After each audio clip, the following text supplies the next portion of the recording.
Hey, welcome back to this week's podcast. So I know I've done this. I've said to my kids, eat your veggies and you can have dessert or you can have a treat or an ice cream or whatever it is. Yeah. And the one thing that I've learnt from you, Jane, is that rewarding with food is a slippery slope. Yeah. And it can definitely impact on not only your child's relationship with food, but also their ability to be intrinsically motivated, which we're going to go into what that is if you don't know what that means.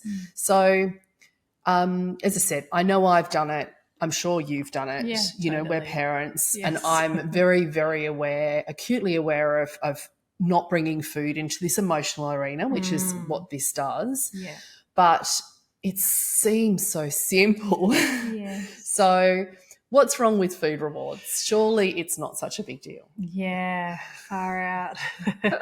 So I guess the main problem with food rewards is that it links being nourished by food with behaviour. Yeah. If I do the right thing, I'll get the treat or I'll get fed. And if I don't do the right thing, then I don't get the treat. And so there's studies now that really link of using food rewards with a child's self-esteem and a child's capacity to be intrinsically motivated. And it can lead to a child feeling less secure even in their relationship with you, which is quite interesting. Yeah. So it can create more behavioural problems. So what they found with this kind of reinforcement, where you're trying to reinforce a good behaviour and reduce a negative behaviour, is that it's kind of on a limited time line that it'll work. So it can make food a tool for manipulation rather than a form of nourishment. And I never think that's a good thing. And like you said, we've both done it, but I don't recommend it. So it's really important that our kids feel secure in their relationship with us. Yeah. And that comes with us being consistent, us being reliable, us being present and attuned. And attuned means that we notice when they're hungry, we notice when they're tired, we notice when they're moody, and we kind of do what we can most of the time. We're humans. We can't do it all the time, but we do what we can most of the time to kind of meet their needs. So we are kind of clear in our expectations and we're willing to step in and set boundaries. Setting boundaries is one of the hardest things we do as parents, but it is probably the most important thing, and it's how children, believe it or not, experience being loved and cared for through our boundary setting. So when we threaten to withhold food, or if we withhold our attention, our presence, or our love from our kids, at a biological level in our kids' bodies, it sends an alarming message to that child. Every kid is unique. All of us have a unique nervous system, and our nervous systems are activated in different ways. But because we are all mammals and we're wired for connection, we learn from a very young age to kind of abandon our authenticity or what our body needs to stay in the relationship, to stay attached. And this is where I never recommend bringing food and emotions together, or food as a way for your child to connect with you together. Because we're all different, using food as rewards, one kid might be really compliant. I was that kid. I ate everything on my plate, and it's a habit I still do. Yeah. I have lost touch with when I'm full. If I have a plate full of food, I eat everything on my plate. Yeah, I'm a bit the same, And I have to say. Yeah, and I've really started noticing that recently. Wow, I don't have a stop button. I don't have a connection with where I'm at, being full or not full. Yeah. And I think what's helped me see that is my daughter does. She will get to a point and just stop. And for me, that's been quite like, oh, wow, because that was not how I was raised, and it's not in my system. Yeah. So there can be some kids that are really compliant but lose connection to their voice, their capacity to say no or to be clear on what they need, and they lose connection with their body's wisdom, because us from the outside, we're kind of saying this is what has to happen. Other kids can become more reactive around food, as it's become something more than something that nourishes them. It's kind of being used as a tool to get them to do something. And it can lead to power struggles as the child learns to use food as a way to manipulate us.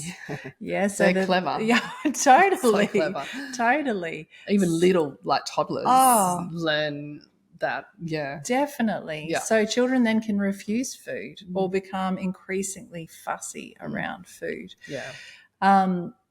Using food as a reward can also teach our kids to use food as a reward for themselves. Yeah. And this It's a trap, isn't it? It really is. It really is. It can lead to all kinds of issues with eating and food as our kids mature. So how many of you know, like I know friends that are like, oh, just get this job done and then I can have a box of Tim Tams, or I've finished my work for the day, so I'll treat myself to a bottle of wine. Or it's when we treat with food, we teach our kids to be extrinsically motivated. So that means motivated by something that's outside of them. What we want as parents, or definitely what I wanted as a parent, was to support my kids to develop intrinsic motivation. Yeah. So what is intrinsic motivation? Like, for those of us who have absolutely no idea, why is it so important for our kids to develop into healthy humans? Yeah. So intrinsic motivation is we're motivated to do something from the inside. It's like we're connected to ourselves, we're connected to what we need, and we have an internal desire to do something because it feels good for us to pursue and do it. It's really different to extrinsic motivation, which is when we're motivated by something that exists outside of ourselves, like food, other rewards, being validated by other people. When we're intrinsically motivated, we're more likely to stay engaged and to keep going even when things become challenging. So intrinsic motivation helps our kids develop grit. It helps them stay with things. It's the desire to be competent and to be able to master something, to be able to do the thing to a high level. It's not the desire to get things right or to be externally approved or to be validated. Yeah, and that's so important, isn't it? It's like for their mental huge. health. Yeah, well, and for everything when we go through life. Yes. You know, when you're we're intrinsically motivated to do this podcast. Absolutely. And it's what wakes us up in the morning and drives us to keep learning and growing as people. Yes. If we were getting rewarded for doing this podcast, it changes the 100%. whole motivation behind it. And there's heaps of different research now that shows that when we start bringing in rewards, like they did this experiment with kids, and they had kids that some loved drawing, some really didn't like drawing. And so they brought in this reward system where everyone got a reward for drawing because they wanted more kids to draw. And what they found was, that at first everyone started drawing more. Yep. But over time, the kids that originally loved drawing started liking drawing less, and the kids that didn't really like drawing to begin with, it didn't change. Yes. And so they've done research, and there's another piece of research with kids that around reading, and where because there's kids that love to read, there's kids that don't like to read, and so they were rewarded with a pizza. So the more books they read during the holidays, then they could possibly win a pizza. And they found the same thing, that at the end of the holidays, the reading dropped off, and the kids that had been intrinsically motivated to read at the beginning and just did it because they loved it, that intrinsic motivation had decreased. Wow, that's because, fascinating. Yeah. I mean, that speaks obviously to the short-term advantages of rewarding with food. Yes. But it's interesting that the children who already had that behaviour intrinsically instilled in them, actually, that the reward had the opposite effect, actually. Yeah. Wow, that's fascinating. Yes. Really, really fascinating. Yes. It makes you think, doesn't it? Like, it makes me think as a parent of where I've done all this extrinsic rewarding, and I've actually robbed my kids of that development of intrinsic motivation. Yeah, absolutely. Yeah. So some psychologists believe that when we give food rewards and support our children to become extrinsically motivated, it can actually lead to more anxiety because they lose control of what they've achieved, and whether that achievement's been enough, and whether they've been good enough at something, because the validation's coming from outside them rather than from their own, like, wow, this is better than yesterday, or I feel like I'm getting this more, that intrinsic. So it can mean that kids fear not meeting expectations or stop engaging altogether because it's out of their control. So rewards can also make kids value other people's opinions above their own and set them up to behave in a way where they are always seeking external validation or reward to do something. And I can relate to being to that being a huge thing throughout my life, not being able to connect with my own intrinsic value and always looking to someone outside me to do it. Yeah. So it's a hard no for food rewards, for rewarding with food. But as we said to start with, look, these things slip in because in the short term they absolutely bring results, don't they? Totally. But as we go through this as we expand on this podcast, introduce new concepts to you and ideas, I feel like you'll be less likely to need to rely on food rewards as your kind of only strategy for getting your kids to eat their veggies, which for a lot of people that is the case. So what are just a couple of little touch points of things that we can do to get the kids to eat their veggies without actually using this concept of rewarding? Yeah, totally. So something I think we forget as parents is how kids are really cool. They're really smart, they're really savvy, and they can tell when you are honoring them